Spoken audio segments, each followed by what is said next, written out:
సమస్త భక్తులకు హృదయపూర్వక నమస్సులు.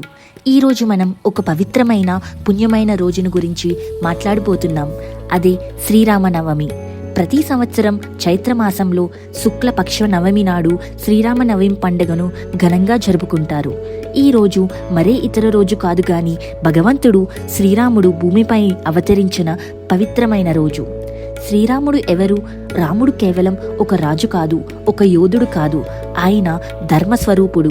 ఆయన జీవితం అంతా మనకు నిజాయితీ, ప్రేమ, త్యాగం, సహనం, భక్తి ఎలా ఉండాలో చెప్పే జీవ నిదర్శనం. శ్రీరామనవమి పండుగ ఎందుకు జరుపుకుంటారు? ఈ రోజున భగవంతుడు రాముడిగా అవతరించాడని విశ్వాసం. అదే కారణంగా దేశమంతా, ప్రపంచమంతా కోట్లాది హిందువులు శ్రీరామనవమి పూజలు చేస్తారు. అయోధ్యలో భక్తులు ప్రత్యేకమైన పూజలు చేస్తారు. దేవాలయాల్లో రాముని కళ్యాణం ఘనంగా నిర్వహిస్తారు. ఇంట్లో భక్తులు పూజలు చేస్తారు. రామాయణం పారాయణం చేస్తారు. హనుమాన్ చాలీసా జపం చేస్తారు. శుభ్రమైన మనస్సుతో ఉపవాసం చేస్తారు.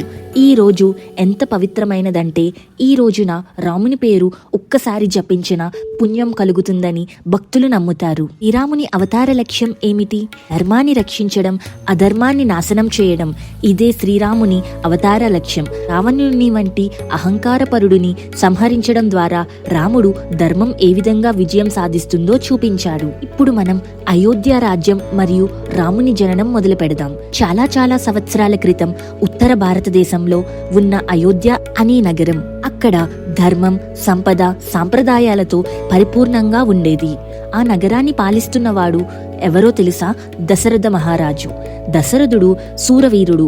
వాల్మీకి రామాయణం చెప్పిన ప్రకారం ఆయన చక్రవర్తి, అనగా రాజ్యాధిరాజు. ఆయనకు 3 భార్యలు, కౌసల్య, సుమిత్ర, కైకేయి. కానీ దశరథ మహారాజుకు పెద్ద బాధ ఏమిటంటే ఆయనకు సంతానం లేదు. తన తర్వాత రాజ్యాన్ని పాలించగల వారసుడు లేరు. అందుకే ఆయన చాలా ఆందోళన చెందేవాడు. ఒకరోజు మహర్షులు ఆయనకి సలహా ఇచ్చారు. రాజా, పుత్రకామేష్టి యజ్ఞం నిర్వహించండి, అప్పుడు మీకు సంతాన భాగ్యం కలుగుతుంది. వెంటనే దశరథుడు యజ్ఞాన్ని నిర్వహించాడు. అగ్నిదేవుడు యజ్ఞంలో ప్రత్యక్షమయ్యారు. ఆయన చేతిలో ఒక పాయసభరితమైన పాత్ర. అగ్నిదేవుడు దశరథునికి చెప్పారు, ఈ పాయసం నీ భార్యలకు ఇవ్వు, వారి ద్వారా పవిత్ర సంతానం కలుగుతుంది అని. పాయసం పంపిణీ ఇలా జరిగింది. కౌసల్యకి ఆమెకు శ్రీరాముడు జన్మించాడు. సుమిత్రకి ఆమెకు లక్ష్మణుడు మరియు శత్రుఘ్నుడు జన్మించాడు. కైకేయికి ఆమెకు భరతుడు జన్మించాడు. ఇలా అయోధ్యలో రామచంద్రుడు జన్మించాడు. ఆయన జనన కాలం నుంచి అయోధ్యలో ఆనందం, సంతోషం వెల్లివిరిసింది. నగరమంతా సంబరాలు చేసుకుంది. దేవతలు సంతోషించాయి. పృథ్వీ ఆనందించింది. ఇప్పుడు మనం రాముని గురించి తెలుసుకుందాం. రాముడు పరమ పావనుడు. ఆయన అస్తిత్వమే ధర్మం. ఆయన చూపించిన మార్గం సత్య మార్గం. రాముడు జన్మించడం అనేది కేవలం ఒక చరిత్ర కాదు, అది ప్రతి భక్తుడి హృదయంలో పునర్జన్మ తీసుకున్న సంఘటన. ఇప్పుడు మనం శ్రీరాముని బాల్యం, విశ్వామిత్ర ఆశ్రమ ప్రయాణం, తాడక వధ గురించి తెలుసుకుందాం. శ్రీరాముడు అయోధ్యలో జన్మించిన తర్వాత రాజ్యంలో ఆనందం వెల్లివిరిసింది. రాముడు పెరిగే ప్రతిరోజు ఓ ఉత్సవంలా ఉండేది. ఆయన మాటలు వినడమే సంతోషం, నవ్వు చూసే ప్రతి క్షణం ఆనందం.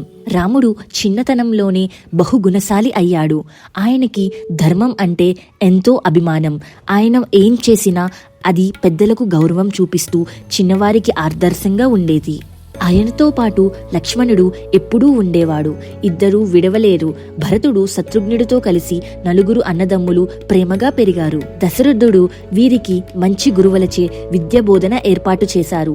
వేదాలు, శాస్త్రాలు, అస్త్రశాస్త్రాలు, విద్య అన్నిట్లోనూ రాముడు గొప్ప ప్రతిభను కనబరిచాడు. ఒకరోజు మహర్షి విశ్వామిత్రుడు రాజదర్బారానికి వచ్చారు. ఆయన ఒక గొప్ప యోగి, చాలా తపస్సు చేసిన మహానుభావుడు. వీరు దశరథునితో ఇలా అన్నారు, రాజా, నేను యజ్ఞాలు నిర్వహిస్తున్నాను, కానీ రాక్షసులు వచ్చి అవి భంగం చేస్తున్నారు. మీ కుమారుడు రాముడు, ఆ ధర్మవేత్త, నన్ను రక్షించగలడు. అతన్ని నాకు పంపండి అని అన్నాడు. దశరథుడు మొదట తొందరపడ్డాడు. రాముడు ఇంకా చిన్నవాడు, రాక్షసులతో యుద్ధం ఎలా చేస్తాడు అన్న భయం అతనికి. కానీ విశ్వామిత్రుడు ఆశ్వాసన ఇచ్చారు.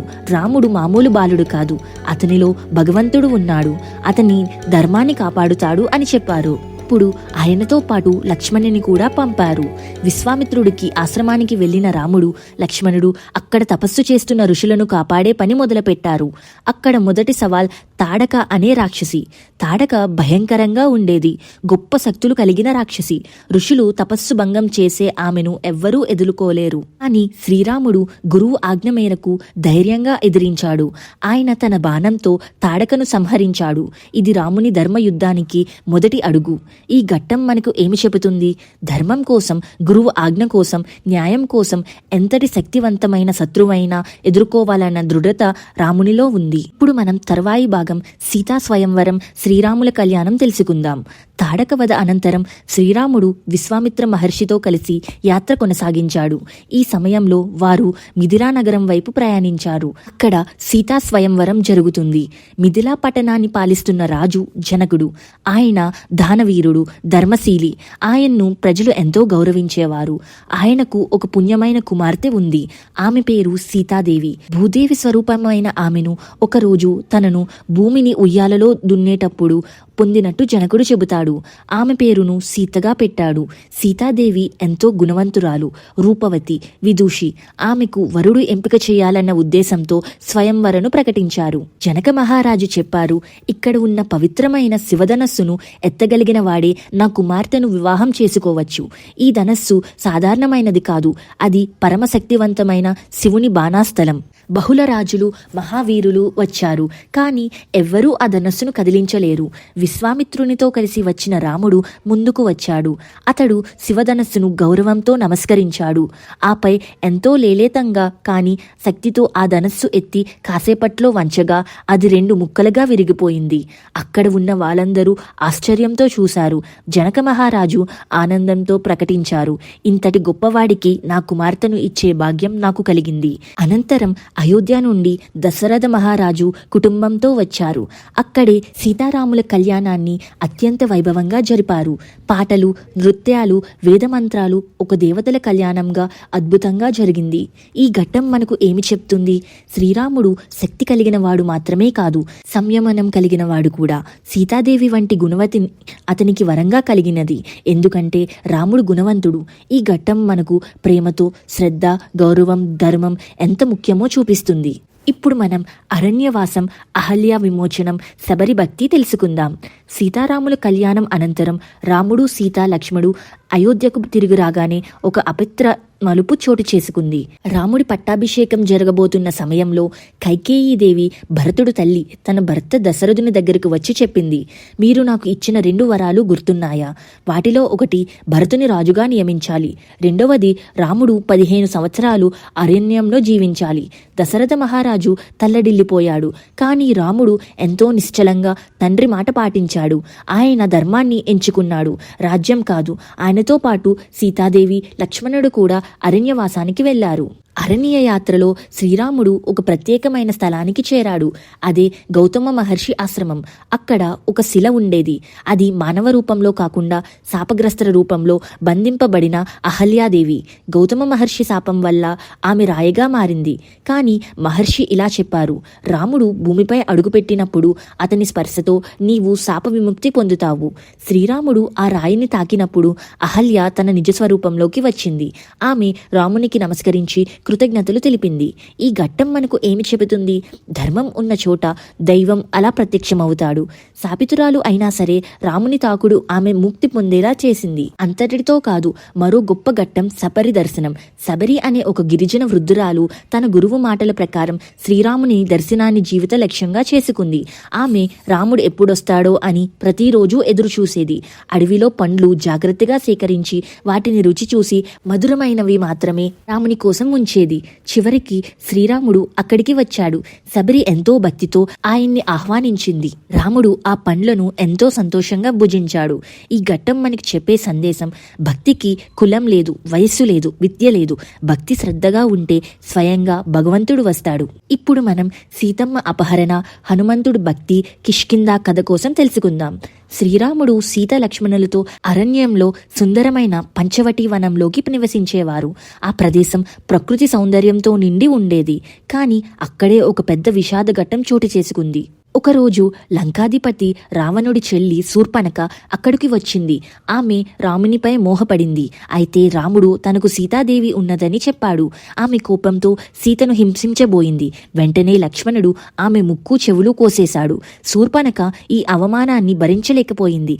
తన అన్నయ్య రావణుడి దగ్గరికి వెళ్లి రాముని సీత గురించి వివరించింది. రావణుడు సీతపై మోహపడి ఆమెను తనకు భార్యగా చేసుకోవాలని సంకల్పించాడు. దీనికోసం అతను మాయమృగం పథకం వేశాడు. మారీచుడు అనే రాక్షసుడిని మాయమృగంగా మార్చి రాముని దూరం చేయించాడు. రాముడు ఆ మృగాన్ని వెంటాడుతూ అడవిలోకి వెళ్లిపోయాడు. ఆ శబ్దం విని సీత ఆందోళన చెందింది. లక్ష్మణుడిని రాముని సహాయం చేయమంది. లక్ష్మణుడు వెళ్ళగానే రావణుడు బ్రాహ్మణ వేషంలో వచ్చి సీతను మోసపుచ్చాడు. ఆమెను బలవంతంగా లంకకు తీసుకెళ్లాడు. ఈ సమయంలో ఒక గొప్ప పక్షి జటాయువు సీతను కాపాడేందుకు రావణుడిని ఎదుర్కొంది. అయితే రావణుడు దారుణంగా జటాయువుని గాయపరిచాడు. శ్రీరాముడు తిరిగి వచ్చేసరికి జటాయువు తన చివరి శ్వాసతో సీతను ఎక్కడికి తీసుకెళ్లారో చెప్పి మరణించాడు. రాముడు దుఃఖంతో మునిగిపోయాడు. కానీ ధైర్యాన్ని కోల్పోలేదు. హనుమంతుడి ప్రవేశం, స్నేహబంధం. సీతను వెతికే సమయంలో రాముడు కిష్కింధకు చేరుకున్నాడు. అక్కడ వానరరాజు సుగ్రీవుడు మరియు అతని మంత్రుడు హనుమంతుడు ఉన్నాడు. హనుమంతుడు శ్రీరాముని చూసిన క్షణం నుంచి భగవంతుని రూపంగా భావించాడు. ఆయనతో అంకితమైన భక్తి ప్రకటించాడు. శ్రీరాముని పాదాలకు నమస్కరించి సేవ చేసేందుకు సిద్ధమయ్యాడు.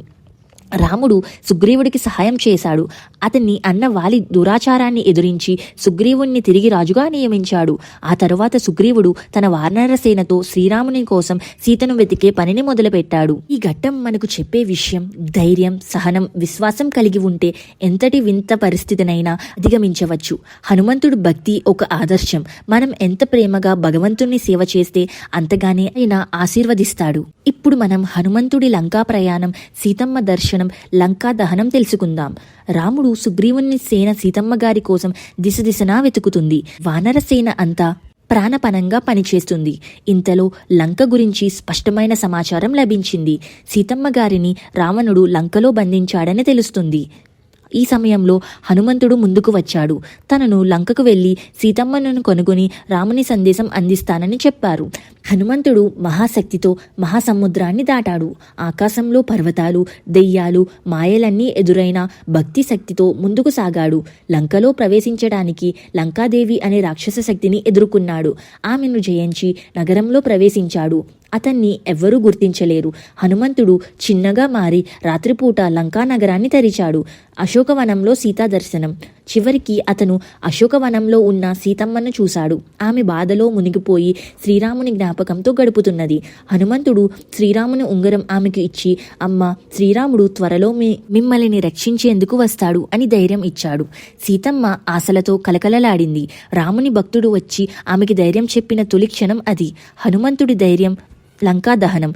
ఇతర రాక్షసులు హెచ్చరించేందుకు హనుమంతుడు చిన్నగా ఉండి లంకలో ఓహోగా చెలరేగాడు. రావణుడి సైన్యం అతన్ని పట్టుకుంది. రావణుడు కోపంతో అతన్ని పుచ్చకాయంత వానరిని వాలుని నిప్పి పెట్టించాడు. కానీ హనుమంతుడు అదే అగ్నితో లంక నగరాన్ని దహనం చేశాడు. లంక అంతా అగ్నిలో తగలబడింది. హనుమంతుని ధైర్యం, శక్తికి రాక్షసులు భయపడ్డారు. ఆ తరువాత హనుమంతుడు తిరిగి శ్రీరాముని వద్దకు వచ్చి సీతమ్మ క్షేమంగా ఉన్నారని తెలిపారు. ఈ ఘట్టం మనకు చెప్పే సందేశం, హనుమంతుడు భక్తి, భగవంతునిపై పరిపూర్ణ విశ్వాసం ఉంటే అసాధ్యమేమీ ఉండదు. నిజమైన సేవకుడు దైవానికి ఒక శక్తివంతమైన ఆయుధంగా మారుతాడు. ధైర్యం, బుద్ధి, భక్తి కలిగిన వ్యక్తి ఎంతటి అద్భుతాలు చేయగలడో హనుమంతుడే ఉదాహరణ. ఇప్పుడు మనం వానరసేన సిద్ధత, రామసేతు నిర్మాణం, లంకా యుద్ధ ప్రారంభం తెలుసుకుందాం.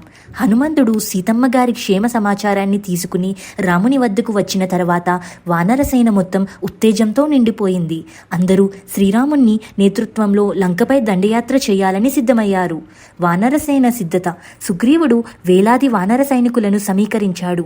వాల్మీకి మహర్షి వర్ణన ప్రకారం ఆ సేనంతా మహావనరులు, విశిష్ట శక్తులతో నిండిపోయిన యోధులు. హనుమంతుడు, ఆంజనేయుడు, అంగదుడు, జాంబవంతుడు వంటి మహాశక్తులు రాముని పక్కన నిలిచారు. సముద్ర తీరాన్ని చేరడం. సేన మొత్తం రామేశ్వరానికి సమీపంలో ఉన్న సముద్ర తీరానికి చేరింది. అక్కడ లంకకు దారి మళ్లించాలంటే సముద్రాన్ని దాటాలి. ఇది పెద్ద సవాల్. శ్రీరాముడు సముద్రదేవునికి ప్రార్థనలు చేశాడు. ధర్మాన్ని నిలబెట్టే యుద్ధం కోసం నీవు దారి ఇవ్వాలి. అయితే సముద్రుడు స్పందించలేదు. శ్రీరాముడు కోపంతో తన బాణాన్ని సముద్రం మీద నేశాడు. అప్పుడు సముద్రదేవుడు ప్రత్యక్షమై శాంతిగా దారి చూపాడు. సేతుబంధనానికి స్థానాన్ని సూచించాడు. వానరసేన సేతు నిర్మాణం ప్రారంభించింది. కొండలు, పర్వతాలు తెచ్చి సముద్రంలో వేశారు. అవన్నీ నీటిలో మునగకుండా తేలుతూ నిలబడిపోయాయి. ఈ విశేషానికి కారణం రామనామము. వానరులు ప్రతి రాయిపై శ్రీరామ్ అని రాసి సముద్రంలో వేసేవారు. ఆ రాళ్ళు మునగకుండా తేలిపోయేవి. ఇది నమ్మకానికి, నమ్మిన వాడిపై విశ్వాసానికి ఒక అద్భుత ఉదాహరణ. రాముడు, లక్ష్మణుడు, వానరసేన అంతా రామసేతు ద్వారా లంకకు చేరుకున్నారు. అక్కడ రావణుడి సైన్యం ఇప్పటికి యుద్ధానికి సిద్ధమై ఉంది. ఇప్పుడు ఈ మహాయుద్ధం ప్రారంభం కానుంది. ధర్మం మరియు అధర్మం మధ్య, శక్తి మరియు మాయా మధ్య. ఈ భాగం మనకు ఏమి చెబుతుంది? శ్రద్ధతో పనిచేస్తే అతి సాధ్యమైన పనులు సాధ్యమవుతాయి. రాముని నామంతో విశ్వాసం ఉంటే నీరుపై రాయి తేలిపోయింది. సత్యం మరియు ధర్మం కలిసినప్పుడు దానిని ఎదుర్కొనే శక్తి లేదు. శ్రీరామచంద్రుని నేతృత్వంలో వానరసేన లంకలోకి ప్రవేశించింది. అక్కడ దెయ్యాల సేన సిద్ధంగా ఎదుర్కొంది. ఈ యుద్ధం కేవలం శరీర శక్తి కాదు, ఆధ్యాత్మికంగా, ధార్మికంగా కూడా ఇది మహాయుద్ధం. వానర సైనికులు తమ ప్రాణాలను త్యాగం చేస్తూ ధైర్యంగా యుద్ధం చేశారు. ఒకవైపు హనుమంతుడు, జాంబవంతుడు, అంగదుడు, మరొక వైపు దుర్మార్గుడైన రాక్షసులు. రావణుడు కుమారుడు ఇంద్రజిత్తు మాయగాడు, మహాయోధుడు. అతను దేవతలను కూడా ఓడించిన శక్తివంతుడు. ఇంద్రజిత్తు నాగపాసం అనే అస్త్రాన్ని ప్రయోగించాడు. దాంతో రాముడు, లక్ష్మణుడు సహా అనేక మంది వానర సైనికులు కదల్లేని స్థితిలోకి వచ్చారు. ఆ సమయంలో గరుడు, శ్రీ మహావిష్ణువు వాహనుడు, ఆ అస్త్ర ప్రభావాన్ని తొలగించాడు. నాగపాసం భస్మమైపోయింది. రాముడు మరియు సేన మళ్లీ లేచి యుద్ధాన్ని కొనసాగించారు. ఇంద్రజిత్తుతో తిరిగి యుద్ధంలో లక్ష్మణుడు ప్రాణాలను పణంగా పెట్టి పోరాడాడు. ఆయన గుండె దగ్గర తీవ్ర గాయమైంది. అతడు మృత్యువుకు దగ్గరగా ఉన్నాడు. అంతటి స్థితిలో కూడా రాముడు ధైర్యాన్ని కోల్పోలేదు. కానీ అంతరంగంలో విచారం వచ్చింది. దివ్య వైద్యుడు సుషేనుడు తెలిపాడు, హిమాలయాల్లో ఉండే ఒక అద్భుతమైన ఔషధం సంజీవని బూటి తప్ప మరో మార్గం లేదు. అప్పుడు శ్రీరాముడు హనుమంతుడిని చూశాడు. హనుమంతుడు ఒక్క పదం చెప్పకుండా ఆకాశంలోకి ఎగిరిపోయాడు. హనుమంతుడు హిమాలయాల వరకు విరాటమైన వేగంతో ప్రయాణించాడు. ఔషధాన్ని గుర్తించలేక సమస్త పర్వతాన్ని తానే మోసుకుని తిరిగి వచ్చాడు. అతని శక్తికి, భక్తికి సాక్షాత్తు దేవతలే ముక్త కంఠంతో మెచ్చుకున్నారు. సంజీవని బూటితో సుషేనుడు జీవాన్ని పునర్దించాడు. లక్ష్మణుడు రాముని తలదన్నే ధైర్యంతో మళ్లీ యుద్ధానికి సిద్ధమయ్యాడు. ఈ ఘట్టం మనకు చెప్పే సందేశం, నిజమైన భక్తుడు అవసరమైనప్పుడు ఏ శక్తినైనా ఆవిష్కరించగలడు. స్నేహం అంటే ఏమిటో హనుమంతుడు చూపించాడు. ప్రాణాలను పణంగా పెట్టి సేవ చేశాడు. భగవంతుణ్ణి దగ్గర నమ్మకం ఉంటే మృత్యువును కూడా జయించవచ్చు. లంకా యుద్ధం శరవేగంగా సాగుతుంది. రాక్షసులు ఒక్కొక్కరిగా ఓడిపోతున్నారు. ఇంద్రజిత్తు వంటి శక్తివంతుల్ని లక్ష్మణుడు, హనుమంతుడు చంపేశారు. ఇప్పుడు వధించింది ఒకే ఒక్క దిగ్గజం, రావణాసురుడు. రావణుడు తన వంతుగా చివరి యుద్ధానికి సిద్ధమయ్యాడు. అతని కళ్ళల్లో కోపం, గర్వం, కానీ లోపల భయం కూడా ఉంది. ఇతని సైన్యం చాలా వరకు నాశనమైపోయింది. రాముడు తన ధనస్సుతో సిద్ధంగా ఉన్నాడు. రావణుడు మాయలు, అస్త్రాలు, బ్రహ్మాస్త్రాలు కూడా ప్రయోగించాడు. కానీ రాముడు అన్నిటికీ సమాధానం చెప్పాడు, తన ధైర్యంతో, ధర్మంతో, తేజంతో. యుద్ధం 10 రోజుల పాటు సాగింది. రావణుడికి 11 తలలు ఒక్కోసారి తిరిగి పుట్టేవి. చివరికి రాముడు బ్రహ్మాస్త్రాన్ని ప్రయోగించాడు. ఆ అస్త్రం రావణుని హృదయాన్ని చీల్చేసింది. గర్వంతో, శక్తితో బ్రహ్మకు కూడా భయపెట్టిన రావణుడు ధర్మాన్ని ముందే వంగిపోయాడు. ఆయన చివరగా రాముని గుణాలను మెచ్చుకున్నాడని కొందరు వాల్మీకి రచనల్లో పేర్కొన్నారు. రాముడు విభీషణుడికి లంకా సింహాసనం అప్పగించాడు. విభీషణుడు నిజమైన ధర్మవంతుడు. ఇది చెబుతుంది, చెడు కుటుంబాల్లో ఉన్న మంచి మార్గాన్ని ఎంచుకుంటే గౌరవం తప్పక వస్తుంది. ఆ తర్వాత రావణుని బంధంలో నుంచి సీతమ్మ గారిని తీసుకువచ్చారు. రాముడు ఆమెను దర్శించి తన హృదయం ఆనందంతో నిండిపోయింది. అయితే ఈ సమయంలో రాముడు ఒక మానసిక పరీక్షను కూడా తీసుకున్నాడు. సీతమ్మ పవిత్రతను పంచాలంటే ఆమె అగ్ని పరీక్ష చేయాల్సి వచ్చింది. ఆమె అగ్నిలో ప్రవేశించగా అగ్నిదేవుడు సాక్షిగా ఆమె పవిత్రతను ప్రకటించాడు. రాముడు కన్నీళ్లతో ఆమెను స్వీకరించాడు. ఇది మన సంస్కృతిలో మహిళ పట్ల గౌరవానికి ఒక సంకేతం. భవిష్యత్తులో దీనిపై అనేక చర్చలు కూడా జరిగాయి. సీతమ్మను, లక్ష్మణుడిని, వానరసేనను తీసుకుని శ్రీరాముడు పుష్పక విమానంపై అయోధ్యకి తిరిగాడు. అక్కడ శ్రీరామ పట్టాభిషేకం జరిగింది. అంతటి గొప్ప రాజుడు, సత్యవంతుడు, ధర్మాన్ని నిలబెట్టినవాడు శ్రీరాముడు. అయోధ్య జనులు ఆనందంతో ఊగిపోతున్నారు. 15 సంవత్సరాల తర్వాత తమ ప్రియుడు శ్రీరాముడు తిరిగి వచ్చాడంటే ఆ ఉత్సాహం, ఆనందాన్ని మాటలో చెప్పడం కష్టం. శుభముహూర్తాన గురువుల ఆశీర్వాదంతో రాజసేనలను నడుమున శ్రీరాముడు అయోధ్య రాజుగా పట్టాభిషేకం పొందాడు. సీతమ్మ ఆయన పక్కన రాజమహిషిగా కొలువై ఉన్నారు. వేదఘోషలు, మంగళవాద్యాలు, పుష్పవర్షం, అది భూమిపై స్వర్గ సందర్శంలా అనిపించింది. శ్రీరాముడు తన పాలనను ధర్మం మీద ఆధారపడ్డాడు. ప్రజల అవసరాలను ముందుగా పనిగణంలోకి తీసుకున్నాడు. రామరాజ్యం అంటే ఏమిటంటే ఎవరూ ఆకలితో ఉండరు, ఎవరికీ బాధ లేదు, న్యాయం అందరికీ సమానంగా లభించేది, నరనారీ సమానంగా గౌరవించబడేవారు, దోపిడీ దోషాలు లేని రాజ్యం. ప్రజలు రాముడు మా రాజు అనే గర్వంతో తలలో ఎత్తుకునే స్థితి. లక్ష్మణుడు మరియు హనుమంతుని గౌరవం. లక్ష్మణుడు అన్నయ్యకు నిత్యం సేవతో ఉండేవాడు. ఆయన శ్రీరాముడు ప్రత్యేకమైన గౌరవం ఇచ్చాడు. హనుమంతుడంటే రామునికి గుండె భరితమైన ప్రేమ. ఎప్పుడూ నా నామస్మరణ ఉన్నా అక్కడ హనుమంతుడు ఉంటాడు అని రాముడు వరమిచ్చాడు. కథలోని ప్రతి ఘట్టం మన జీవితానికి మార్గదర్శకంగా ఉంటుంది. ధర్మం, నమ్మకం, భక్తి, ప్రేమ ఇవి మనిషిని గొప్పవాడిగా మార్చే శక్తులు. రాముని జీవితం మనకు చెబుతుంది, ధర్మం పాటిస్తే కష్టాలు వచ్చినా చివరకు విజయం మనదే. ప్రేమకు, సత్యానికి మించిన శక్తులు లేవు. మంచి మనసు ఉన్నవాడు ఎప్పటికీ ఒంటరిగా ఉండడు. దేవుడు అతని పక్కన ఉంటాడు. ఇంతటితో మన రామాయణం కథ ముగుస్తుంది. ధన్యవాదములు. మీకు ఈ కథ నచ్చినట్లయితే ప్లీజ్ లైక్ చేసి, షేర్ చేసి, సబ్స్క్రైబ్ చేయండి.